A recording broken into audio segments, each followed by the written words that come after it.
Florence Thune, bonsoir. Vous êtes directrice France du SIDAction. Le SIDAction qui commence ce soir et pour 3 jours. Je précise que vous-même, vous êtes séropositive depuis 21 ans.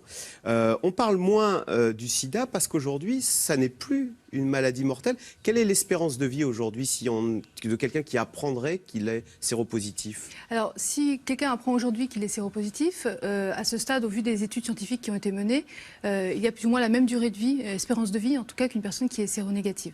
Ce qui n'est pas forcément le cas pour des personnes qui sont infectées plus anciennement. Mais c'est vrai qu'on a fait des progrès sur cet aspect-là, notamment grâce au traitement. Aujourd'hui, c'est les fameuses trithérapies. Oui, tout à fait. Ouais. Donc, ces traitements sont tellement efficaces que la charge virale est, j'ai lu, indétectable dans le sang. Ça veut dire quoi? Oui, tout à fait. Les traitements sont tellement puissants que la quantité de virus est réduite à une très très petite quantité, une infime quantité, qui fait que les appareils de détection actuels ne la détectent même pas. Mais ça veut dire qu'on ne transmet plus le virus. On est à une personne, même si on ne se protège pas. Oui, tout à fait. C'est-à-dire que plusieurs études ont été menées, notamment une vaste étude qui s'appelle l'étude Partner, sur plusieurs années, sur des couples qu'on appelle sérodifférents, qui n'utilisaient pas de préservatif. Et sur un total de 58 000 rapports sexuels, il n'y a eu aucune contamination. Et donc le virus est tellement réduit, il est caché en fait dans des réservoirs. C'est pour ça qu'on insiste sur le fait que le VIH est toujours là, les gens sont toujours séropositifs, mais leur charge virale est dite indétectable. Et quand les personnes sont indétectables, elles ne transmettent pas le virus. Un mot sur comment on sait que les traitements au début, c'était du temps de l'AZT, je crois, étaient très lourds. Aujourd'hui, vous pouvez en témoigner. Est-ce que c'est un simple cachet qu'on prend tous les jours? Est-ce qu'il y a des conséquences secondaires, des effets indésirables? Alors, il y a maintenant plus ou moins 25 médicaments disponibles, hein, donc chacun a ses effets indésirables. Les effets sont évidemment bien moins lourds qu'au début, ça c'est évident. Hein. On tardait même à nous mettre sous traitement au départ pour ne pas avoir ces effets indésirables des traitements. Ils se sont beaucoup améliorés. Et là, en fonction des traitements, les personnes réagissent de manière variable. Voilà, moi, je peux avoir par exemple un effet sur la qualité de mon sommeil, qui est évidemment pas toujours facile à gérer, mais qui ne sont pas les énormes effets qu'on avait auparavant. En revanche, certains prennent maintenant un cachet par jour, d'autres en prennent encore beaucoup parce qu'ils ont développé d'autres maladies, des maladies cardiovasculaires, entre autres causées par les traitements.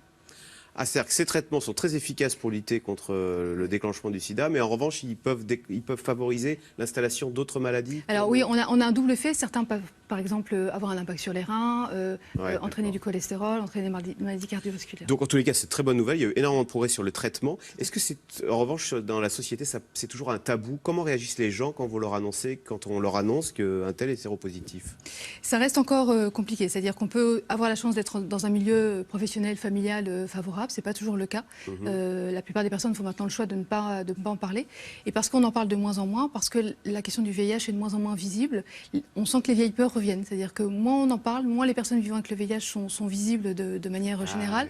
Plus le vieux fantasme autour du sida, là pour le coup je prononce le mot sida volontairement, revient de manière très claire. Et on peut avoir des réactions, y compris parfois de professionnels de santé, qui sont assez étonnantes. Mais alors, si ça reste tabou et que ça n'est plus mortel, il y a une volonté terrible de mettre un couvercle sur cette maladie, de ne plus en parler, que ce soit... Non? Est-ce que vous remarquez ce comportement-là, notamment chez les jeunes qui diraient, bon, Oui, on retrouve un comportement qui serait de dire c'est une maladie de Dieu, enfin, je résume, mais oui, ou ça n'arrive qu'aux autres, puisque finalement dans mon entourage personne n'est concerné, ou en tout cas je crois que personne n'est concerné, parce que c'est pas marqué sur la tête des gens. Et effectivement, on a un relâchement, parce qu'on n'en parle plus du tout comme dans les années 80, heureusement, parce qu'il y a moins de personnes qui meurent, donc c'est aussi quelque chose d'important. Mais on fait comme si le sida pouvait être guéri, et c'est pas le cas. Et c'est ça qui est dramatique. On n'a pas de vaccin et on n'a pas de traitement. Or, on ne peut pas effectivement... Et les contaminations continuent? Oui. Chaque année, depuis même 5 ans, le nombre de contaminations par an ne baisse pas. Donc ça, c'est vraiment inquiétant, c'est vraiment un enjeu important. Alors que ça avait baissé à un moment, pardon? Oui, ça avait baissé. On reste à 6 000 contaminations, un peu plus de 6 000 contaminations, en tout cas découvertes de séropositivité par an. En France? En France, plus de 2 millions dans le monde. Hein, donc c'est vraiment, ça reste un chiffre encore important. Et c'est trop. C'est-à-dire qu'on a vraiment un enjeu, on a ce qu'on appelle une épidémie cachée. On a en France 25 000 personnes qui sont séropositives et qui ne connaissent pas leur statut. D'où l'enjeu de vraiment promouvoir l'accès au dépistage, parce que c'est une fois qu'on connaît son statut, une fois qu'on sait qu'on est séropositif ou pas d'ailleurs, qu'on peut prendre soin de soi déjà et éviter de transmettre. Sur 150 000 séropositifs en France, il y en a 25 000 qui ne le savent pas. C'est-à-dire un séropositif sur 6 ne sait pas qu'il est séropositif. Et on est vraiment, l'enjeu il est vraiment là, en France en tout cas. Et alors à quel moment est-ce qu'on découvre qu'on est séropositif? Ça peut être lors de, je sais pas, d'une prise de sang anodine? Alors ça peut être au cours d'une prise de sang anodine. Ça peut, ce qui nous inquiète notamment, c'est que sur les 6 000 personnes qui ont découvert leur séropositivité l'année dernière, un cas était déjà au stade SIDA. C'est-à-dire qu'ils avaient attendu tellement longtemps avant de faire ce test de dépistage qu'ils avaient développé les maladies qui correspondent à ce stade SIDA, ce qui est incroyable en France. Et d'autres, à l'inverse, la prennent assez tôt parce qu'ils ont une conscience qu'ils ont pris un risque voilà, ils font la démarche d'aller au dépistage et d'être traités. Quand on la prend au stade SIDA, ça veut dire un traitement beaucoup plus lourd, ça veut dire même une fin potentiellement dramatique? Alors, on a une dizaine de décès par an aujourd'hui, donc c'est pas évidemment comparé à d'autres chiffres énormes, mais malgré tout, ça ne devrait pas finalement arriver. Et l'espérance de vie est plus courte si on arrive au stade SIDA. 6 000 contaminations par an, est-ce qu'il y a des profils qui sont plus exposés que d'autres? On a effectivement dans des personnes qui sont plus à risque d'être contaminées, notamment des personnes qui sont souvent soit dans des situations de discrimination, de rejet. On constate par exemple chez des jeunes homosexuels qui, par exemple, sont peuvent être très stigmatisés et se disent finalement ma santé, voilà.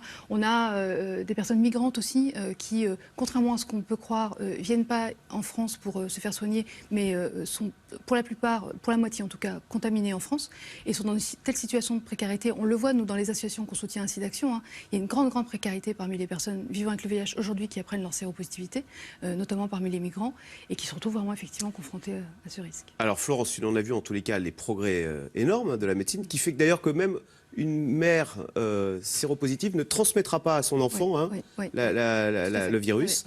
Donc on se dit, à quoi bon donner? Après tout, ça y est, les progrès sont réalisés.